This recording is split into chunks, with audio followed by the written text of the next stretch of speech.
Hi, everyone, and welcome to Surviving UX. If you've eaten a meal at your desk today, go ahead, raise your hand. If your video call got interrupted by a child, a pet, your partner today, we see you. If you were late to a meeting because you had to take a bio break and hoped no one would notice, we feel you there too. I'm Meg Kramer, and with me, as always, is my co-host Jessamyn Edwards. Jessamyn, you've been back at work for a couple of days, a couple of weeks now, Yes. after parental leave. How are you feeling? How's it going? I'm so grateful that no one can see me. That's my thing right now is I'm just so glad I'm not in an office so people can see me. I've turned Hmm. my desk into like an absolute dump. I think right now I have like remnants of 3 or 4 different meals on this desk, and I have a baby pacifier on my desk, which I'm tempted to stick in my mouth and like freak people Hmm. out for some reason. I've got accounting homework on my desk from a class that I'm taking on the side. I've got weird Whoa. post-it notes. I mean, in the background is like a baby play gym that I'm like, I should really take that down because no one's going to take me seriously while I talk and there's a baby play gym behind me. So it's really getting gross over here, and I've had some very long days. So I'm getting pretty punchy, to be honest with you. So that's how things are going over here. How are things with you? Would you say the honeymoon phase is over? Oh my God. So over. I mean, I'm Oh. still excited to be back. I can't lie. Like it is fun to be Hmm. back. And somebody the other day was talking about like, oh, all these meetings, all this back and forth, and designers are saying this, engineers are saying that, and I'm sick of it. And I'm like, oh, let me add it. I can't wait to get in there and get in the fray and Hmm. you know, start one-upping somebody in a meeting. Your So fire has returned. yeah, I'm ready. And I'm Ready to do curious, some. so like when you say like people, you're glad people don't see you. So do you do webcam on or off these days? Like, I do it on, but I think my standards have really slid. I don't know about you, but I pretty much don't care what people see anymore. I I let it all hang out now. I think that's just I just can't there's no artifice here. Like I mhm. used to think about like having like a cool background or something. Who cares? As long as no one's naked in the background, like that's good enough. As long as you're meeting like a minimum threshold for like HR compliance, you're good. Right. I mean, there's a bed, there's some crap in the closet that you can kind of see, and I'm like, oh, maybe I should close that door, but I'll never walk over there and close the door. So, yeah, it doesn't matter I anymore. I have honestly aspired to have like a decent webcam background for like a year and a half, maybe longer, and I still just have a pile of crap and I have to blur my background. And my webcam is so wide angle too that like I would have to clean up so much of the background to make that work. So like I'm always a little paranoid when I am on calls that like I haven't set the background thing to come on, and that like all of a sudden Mm. everybody will just see like, you know, a unplugged tiny refrigerator. Like that's what I can see right Right. now, like the backside of an unplugged tiny refrigerator. At least like it's not unplugged with a door open, like laying on the floor or something like that. It's Like closed. with like food like Food, rotting and rotten food. spilling out. Yeah. Yeah, no, it's not Six that pack of Coors bad. Light. Oh well. Right, right, Cool. yeah. Well, this is going to be a special treat, you guys. We have a very, very special guest joining us today. I'm so excited. So, our guest is a quote, relationship first technical recruiter who has worked at a lot of places. He has quite a resume: MongoDB, Metadata Solutions, Inventive Health Clinical, Advanced Clinical Research Services, Eli Lilly, and has a degree in psychology from Hanover College. He is an advocate for remote work culture way before remote work culture was cool, and an advocate for mental health. Please welcome Adam Starr. Hey, Hello, so Adam. honored to be here. Thank you. Yeah. Thank you. I love when I looked at your LinkedIn profile and saw relationship first technical recruiter. How did you come up with that? Yeah, thank you for that. I just updated it just last week. Nice. It was a little. my content was a little stale. And I was laid off from my job last Monday. And so I thought, okay, let's go out, let's make some changes. But I wanted to really project that for myself, Yeah. in terms of how I like to approach recruiting. So that's why I updated it. That's really cool. I mean, it's kind of like so for the way that Adam and I got introduced is that Adam reached out to me and we had a couple of conversations. I didn't end up going to the company he was recruiting for at the time, but I remembered him, and because our conversations were so much fun, I remember we talked about furniture delivery times Yep. because you'd Yep. ordered some stuff offline. And Yeah. I recently was shopping for furniture and I was like, I'm not going to order this stuff. It's going to take forever. So we went out and bought something from a store. But I thought about that at the time because I was like, ooh, cautionary tale. How long did it There take you for that go. furniture to arrive? Oh my God, Jessamyn. I want to say like 9 months. Okay. That's insane. That's Yeah. insane. Oh, Yeah. so you are a recruiter, or you have been a recruiter for many years and worked at many companies hiring. As a recruiter, how many interviews would you say you have done? Love this question because in I don't know if my fellow recruiters would feel this way, but I kind of feel like it's a sensitive question to a recruiter. And Oh, this is not, yeah, don't feel bad about it because I think it's a very reasonable question. It's kind of like asking somebody what their weight or height or age is. really? Yes. Yeah. In my Why? estimate, well, it's because there's automatic judgment that's going to come from your fellow recruiters when they hear the number. Interesting. Yeah. So like is higher always better? Oh yeah, absolutely. Okay. Yeah. Okay. Interesting. So do And you want to it's, share the number or do you want to give us a ballpark? I'll give you a ballpark, and I actually don't know the exact number, Okay. but certainly I've talked to hundreds of people. I've Okay. been, doing recruiting for the past 5 years, and I would say I've hired at least 100 people at the two Wow. companies I've worked at. Yeah. Oh my gosh. I I am mean, still what's stuck on what you said yeah. earlier, Jessamyn, that you remembered, Adam, like as your like from a recruiting relationship. I can't name one person I've talked to like from a recruiting situation. Like they were hardly memorable, I That's have to say. sometimes true. I feel like that is sometimes true. And it's funny because I've spent a lot of time on the phone with recruiters because I feel like I've been kind of spoiled, to be honest with you, because in the past few years, I haven't applied for any jobs at all. And I've had recruiters reach out to me. So I've always thought, well, if I ever wanted to look around, I'd just wait for a recruiter to call because I don't need to go hunting for something. There's so many recruiters looking around at all times that something will just come along. But I mean, I guess, Adam, would you say that's a mistake? Like, should you do what I did and like just be lazy? Or should you be more proactive if you're actually looking? Yeah, I mean, it's certainly at least feels like a luxury to be in that position, right? Where you can just kind of wait.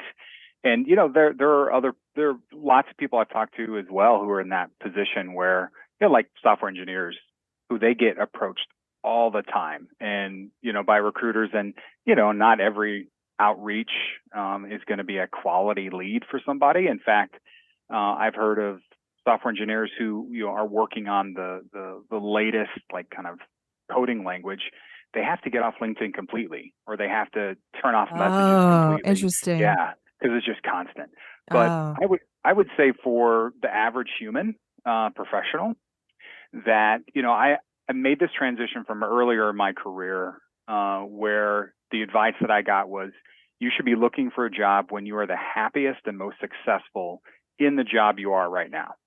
oh, Right, that's when you start looking. Right, why? because you have the most leverage when you go and recruit or when you go and negotiate with recruiters and companies, Uh, because there's no pressure. Like, I'm happy where I'm at. I don't need to take your job. I don't need uh-huh. to take less comp or Uh, be rushed to start. But I think that getting into the technology world, it's almost 10 years ago now for me. And certainly with the pandemic and everything, that has escalated. So now the advice that I give to anybody who will listen, is you always need to have a job search on simmer. Right. Really? So yeah, and that's it. But there are a lot of assumptions wrapped into that. Like if you can't afford to have more than a few months gap, if you were to be laid off, then you always need to kind of have that on simmer. So when a recruiter reaches out to you, as long as it's somewhat aligned with what you're doing, and certainly if it's a company that you're interested in, always take the call, even if it's just 15 minutes. Always take that call, because networking is so important. I know we hear that coming up in our professional careers, network.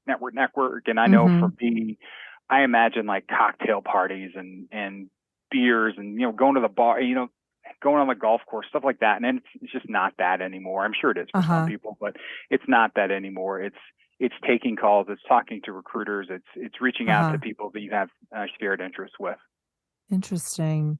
I mean, Meg, what's your reaction when you hear like be searching all the time? Because I get like a lump in my throat, my eyes close, and I want to start gagging. I'm like, God, no, like don't make me search for a job again. Like I did it and I hated it and I don't want to do it anymore.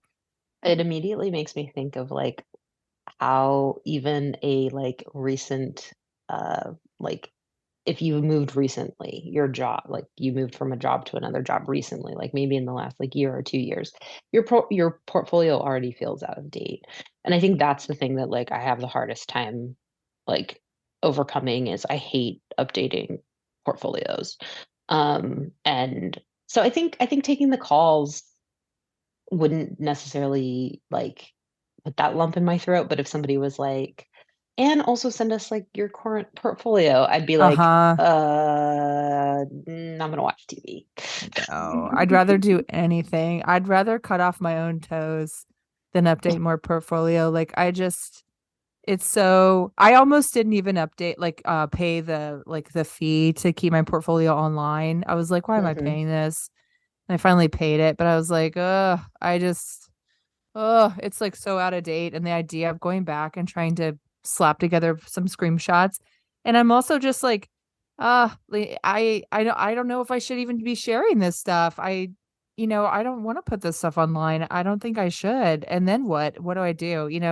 So I have some older stuff in there behind like a password, but I don't know. I think one of my fears is like, what if somebody I work with saw that I had like a recent project online?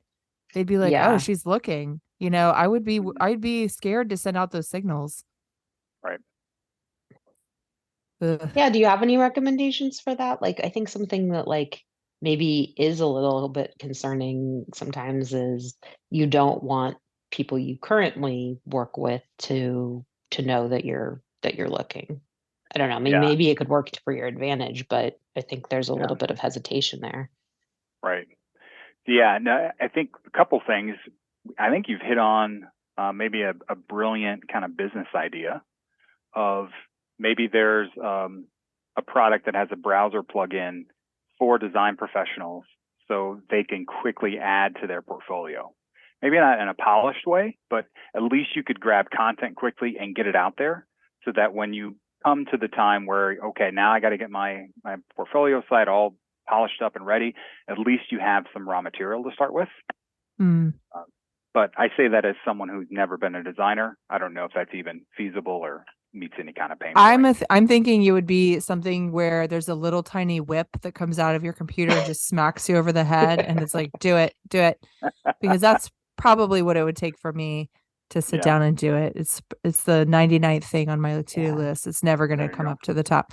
Well, listen, Adam, I want to talk more though about your experience because you were recently affected by the layoffs. I mean, we're talking tens of thousands of people who in just this very short amount of time suddenly woke up to surprise, your dream job is over.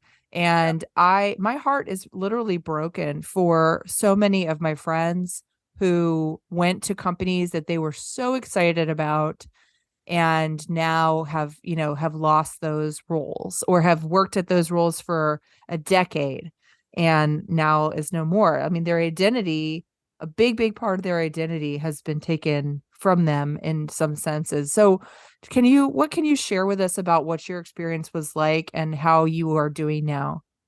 Yeah.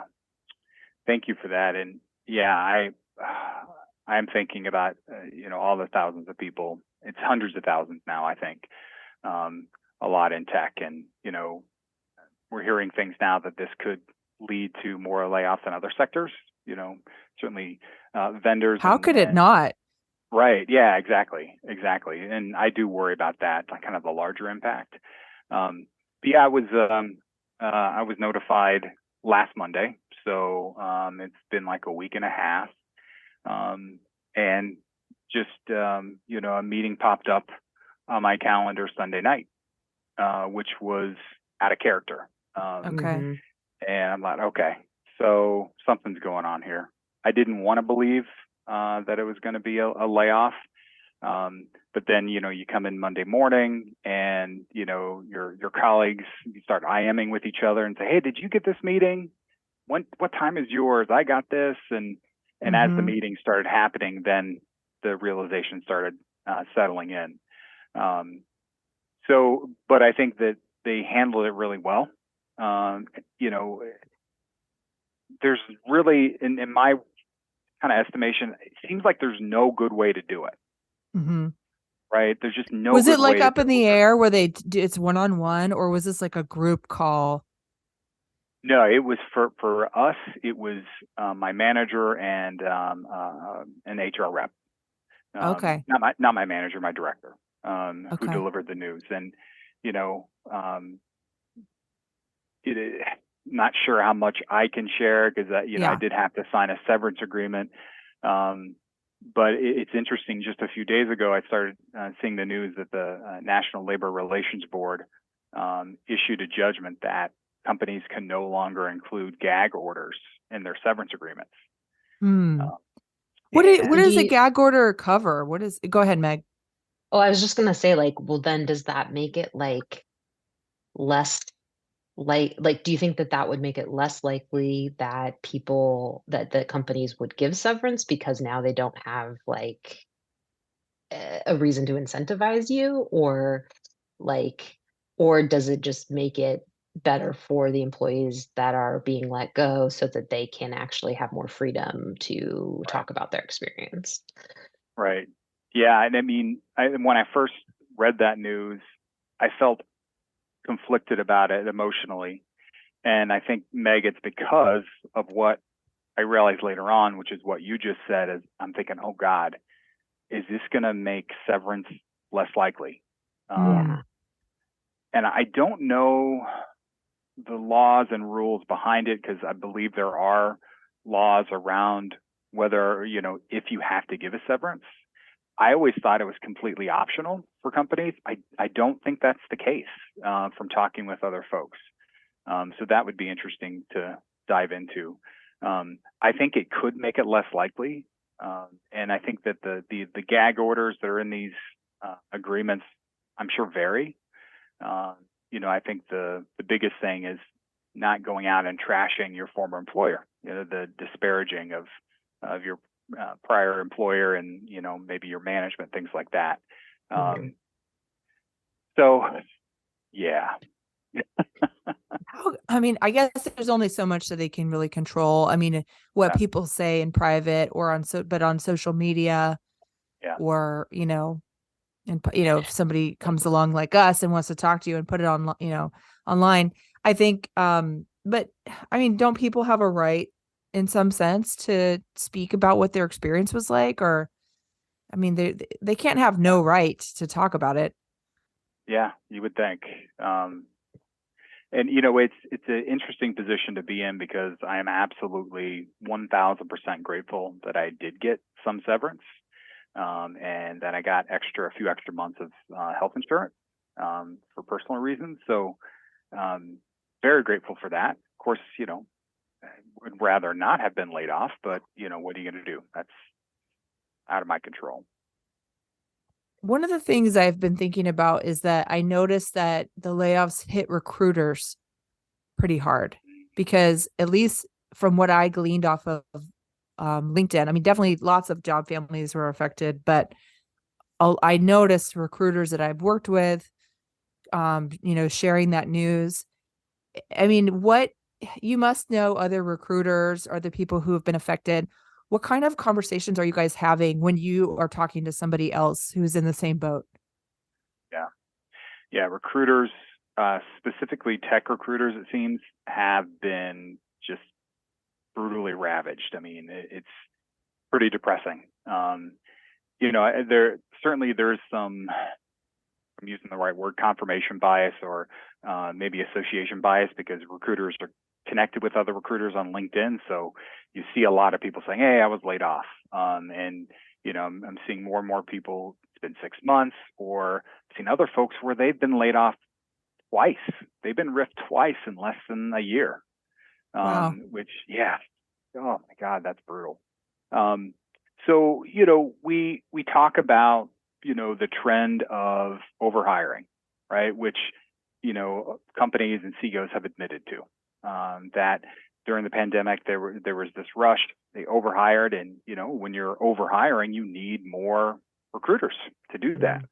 And so, this whole situation with inflation and the economy doing great, but also slowing down, and very, complex in that way.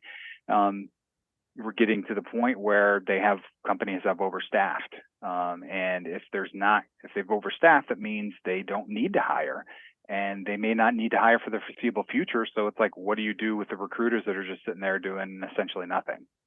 At least not recruiting, because a lot of recruiters are so versatile. There's so many things they could be doing. But then you come up against this idea that with public companies specifically, in my kind of cynical viewpoint, they're doing these layoffs to appease their shareholders. Because I think the shareholders expect it, right? Yeah. And when you look at companies who have so many millions of dollars cash on hand, or they're touting these great numbers of quarterly results quarter after quarter, you got to think, oh God, you're doing great, but you laid me off. Like, what's going on here? So just candidly, those are the kind of things that we talk about. And of course, we're rooting each other on, sending each other options. We're talking about, well, like, I've been an in-house recruiter, we call it, where you're employed with the company. That's been my total experience, which is actually out of the norm. Most recruiters get their start in more of an agency kind of contract experience setup, where they're working for companies that were hired to hire for other companies, other large enterprise companies. And so, like, in my specific position, I'm having to entertain that. Do I go to an agency, or do I look at other options? And also people talking about starting companies, doing their own agency, for example. I myself have an idea related to career coaching, and turning that into a B2B opportunity that would, I'm not going to say too much. I don't think it's a world-changing idea, but it is disrupting. So it's something that I'm thinking about. Good for you. So this is obviously like bizarre times for recruiters. Not where you want to be. Or not where you want to see so many in the profession be.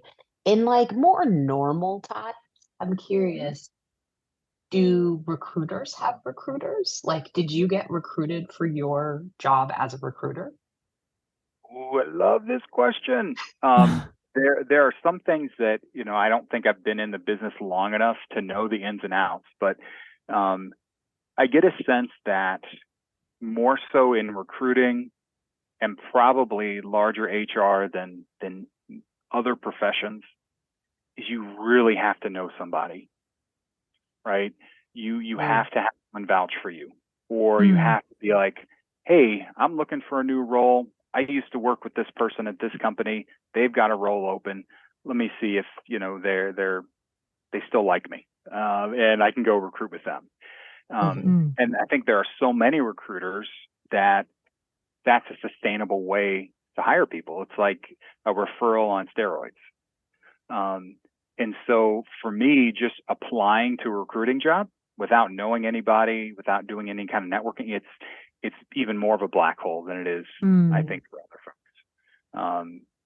So that can be tough, kind of coming to that realization. But it also has kind of energized me and reinforced the fact that I do need to keep networking. And I mean, just a huge shout out to my entire network of professionals, especially through LinkedIn, who have been so generous with their time and their effort and their social capital to be willing to, vouch for me and reach out to someone at a company I'm interested in going to.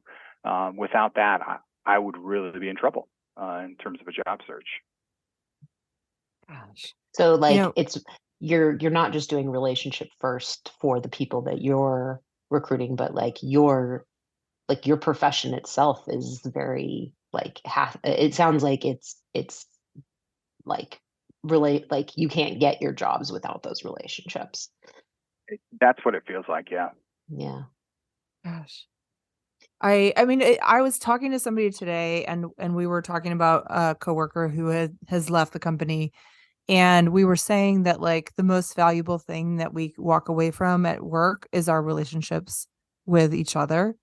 And I mean, Meg and I's relationship is a testament to that, because we worked together long ago and we've stayed in touch all these years. And every time I talk about Meg to my family, they're like, "Is that the lady with the wine?"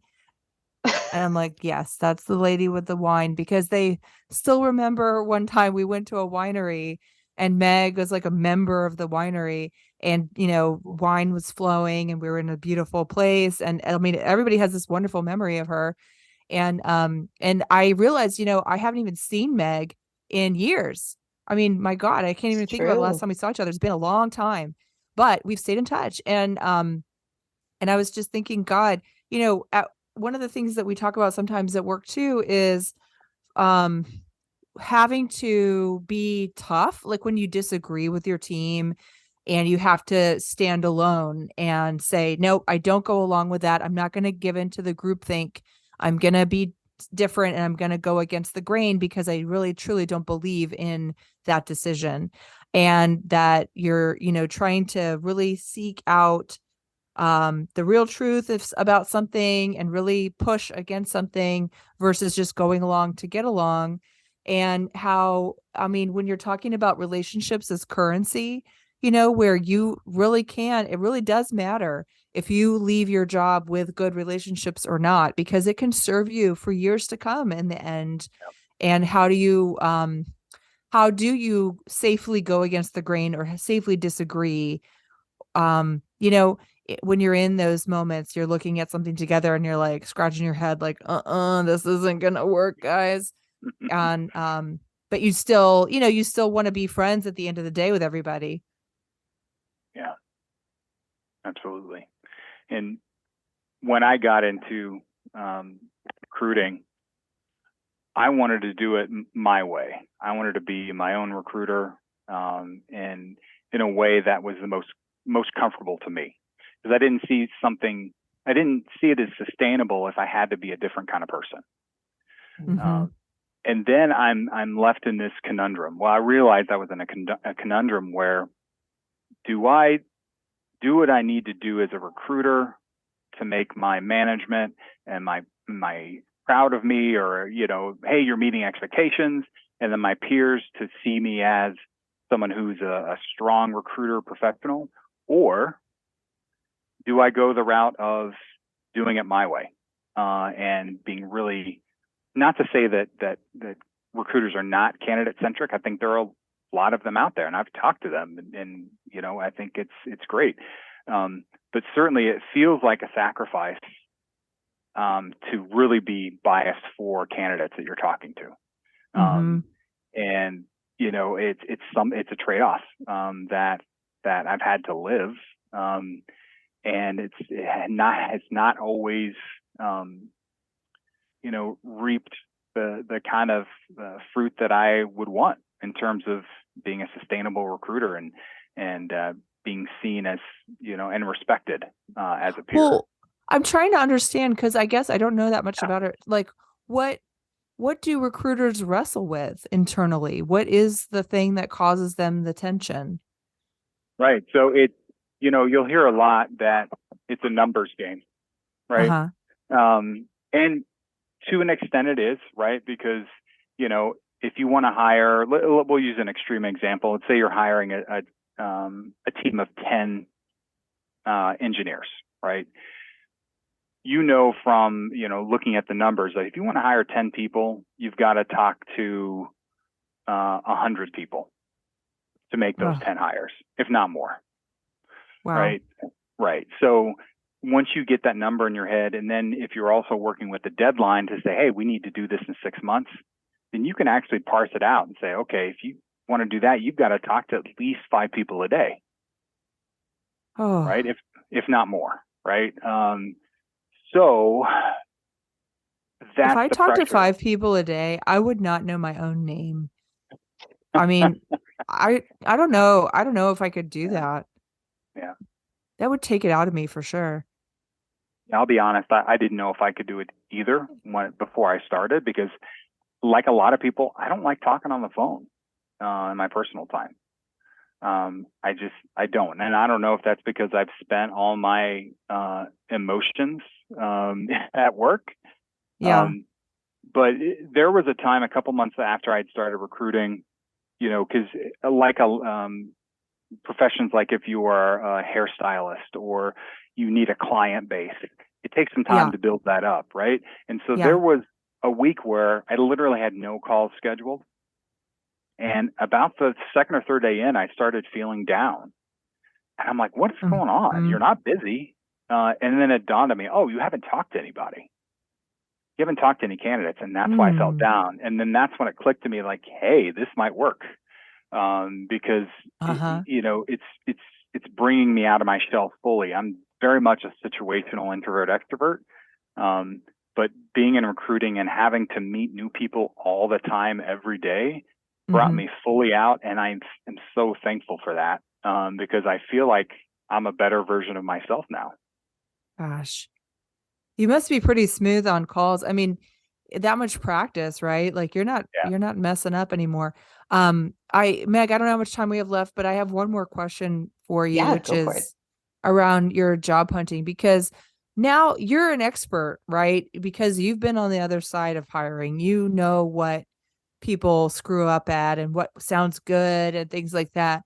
So as you're searching for a job now, what do you do differently that you think other people should know? I mean, people always talk about like right, resume keywords and stuff like that. Like somebody kill right. me. But what, you you're not coming into this naive, right? This is your home court. So Right. what is your tack?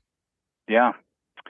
So I'll try my best to kind of distill it into a few things that people could grab onto and implement themselves. Um, One thing is going back to the networking. If you have a connection who can introduce you to anyone at that company, do that first before you apply. Okay. Okay. Do that first. Make sure they agree to be a referral and have them follow the process to refer you. So you'll send them your resume. They'll do that referral however you'd like, however it's done in that company. And then you get into that system. If you apply first, you run the risk of being rejected right away without having that referral attached to it because most companies, I think, are going to more, see better value in a referral than Hmm. just unknown. I like to call it an unknown or known entity in terms of whether or not you're a referral. And it might at least get your application reviewed if you're a referral. Won't guarantee you a call from a recruiter, but at least you'll get your application looked at. So get that connection, get that referral first. If you've already applied, no worries, nothing is permanent. They can unreject you. That's not a big deal. So if you've already applied, seek out that referral and have it put in that way. And even ask them if they're comfortable to reach out to the recruiter and at least say, hey, my friend or cousin or whomever has applied. Here's their name. Could you at least have a look and let me know what you think? So that's the first thing.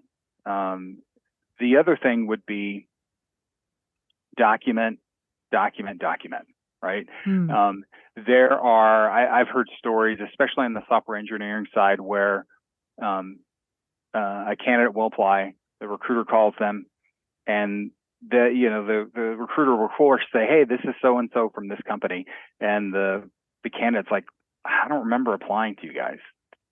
Not a great first impression, but if you're in a position that happens to be in high demand, that may not even matter, right? It's just one of those social things. Document, that's what I've been doing. A lot of times I'll just do an Excel sheet. This time I'm just doing it in Evernote and keeping good notes on who I've reached out to, when I applied.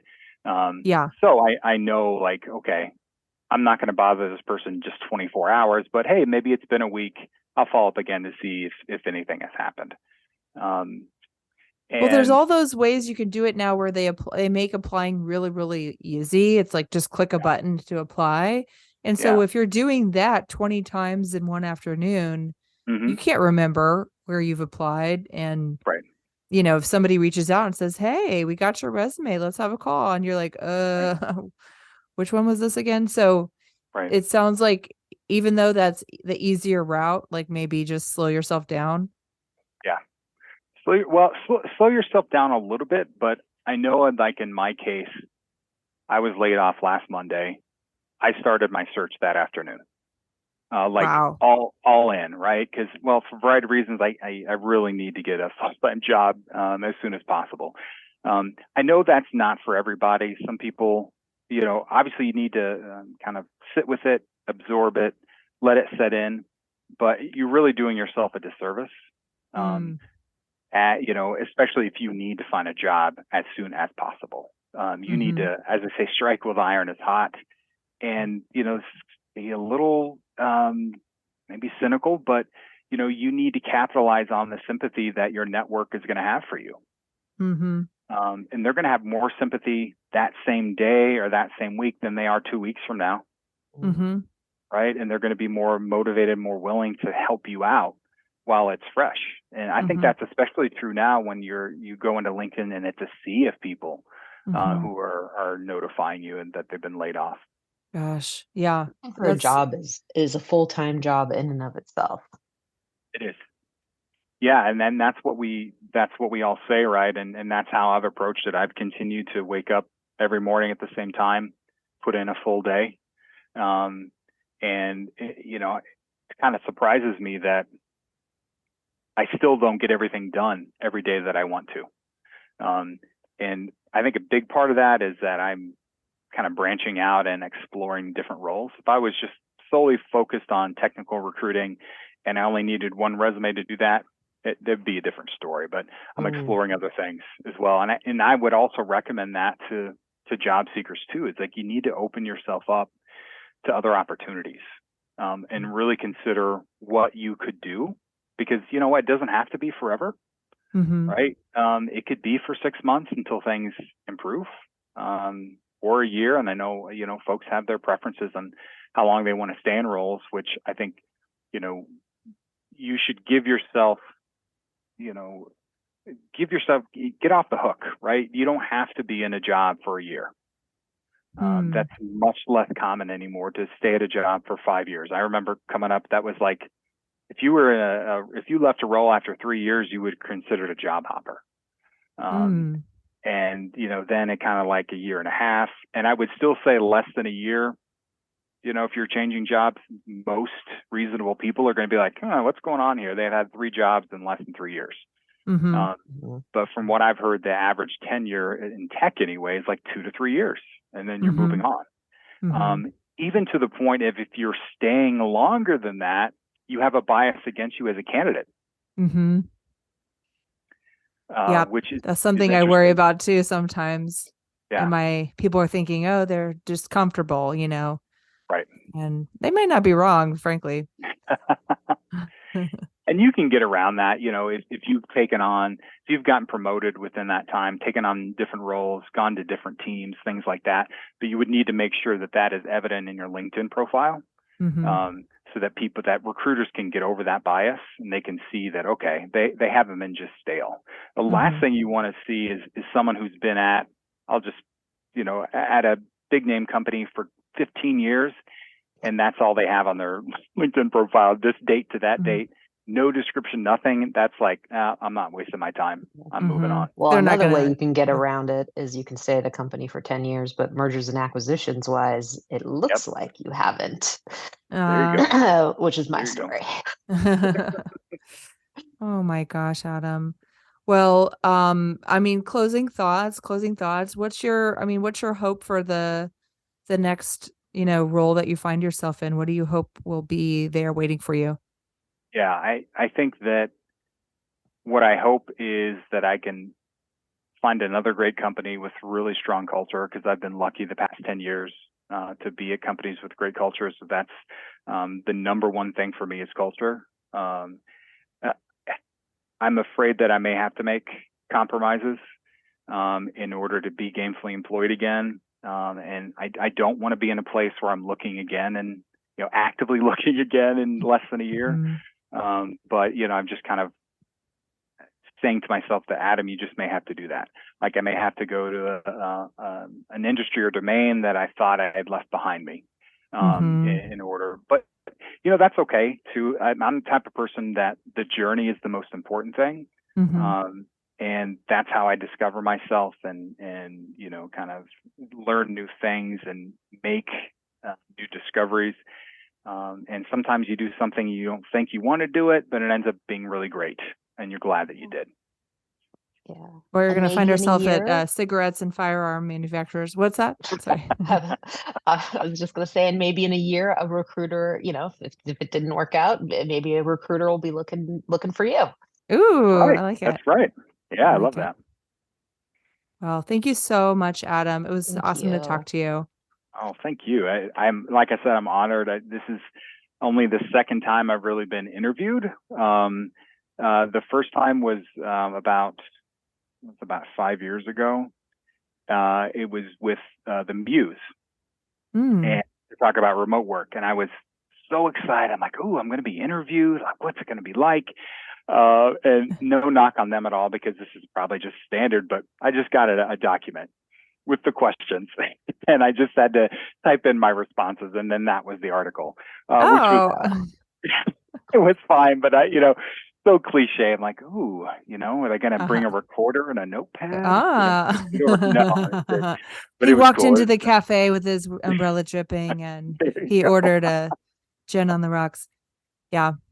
Well, yeah, this podcast doesn't have anything to offer you other than our good company, but we are really grateful to have you. I mean, it's to me awesome to talk to somebody who's in our same ecosystem, but doing like something slightly different, and who definitely has impact. I mean, everybody I know has worked with recruiters at some point, and there's still a lot of mysteries there to me on how that profession works, and it's kind of cool and mysterious and definitely memorable. And I've had to remind myself sometimes, like, I'm not going to work for the recruiter. This recruiter's really nice, but they're not going to be my boss. So try to dig a little deeper.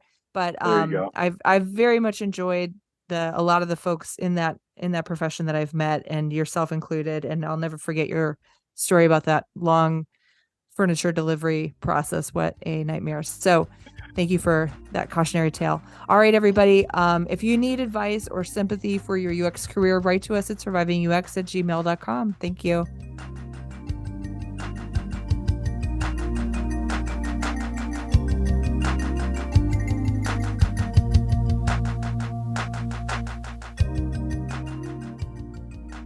Surviving UX is hosted and edited by Jessamyn Edwards and Meg Kramer. Our theme music is, among other things, the on-hold music for Cisco phones. It's called Opus No. 1 by Tim Carlton and Derek Deal. So remember, if you're the happiest you've ever been at your job, it's time to start looking.